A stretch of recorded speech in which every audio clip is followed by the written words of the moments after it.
Le ministère de la Planification et de la Coopération externe est un ministère du développement. Sa mission, c'est d'identifier les grands projets prioritaires du gouvernement, des projets bancables, opérationnalisables, en regard à l'aménagement du territoire et l'urbanisme, pour identifier les pôles économiques de développement.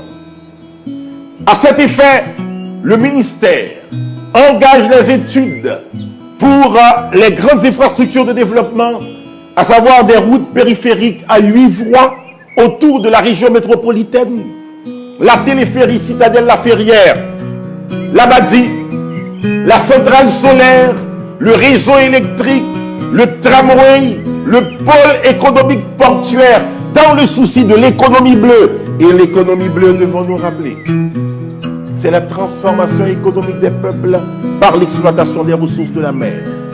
Haïti a 1771 km de côte. C'est une richesse qui peut la propulser vers l'émergence à l'horizon 2030.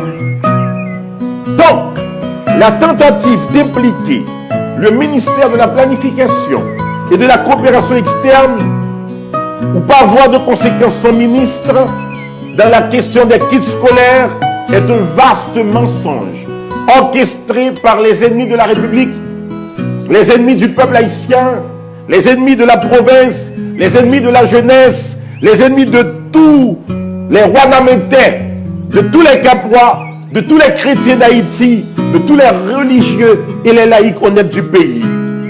À aucun moment, le MPCE n'a eu à traiter d'une requête traitant de kits scolaires.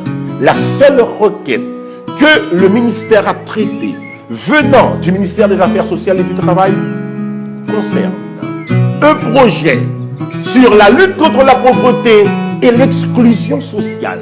Et à l'intérieur de la FIOC, il n'y a aucune activité concernant la question de kits scolaires. Nous avons rétabli la vérité pour rétablir l'intégrité, pour rétablir l'honnêteté et pour dire qu'il faut engager le pays sur la voie du développement pour inviter la jeunesse à s'engager, à être au service de la nation, parce que Haïti doit prendre la voie du développement comme le veut le président de la République et comme le soutient son premier ministre.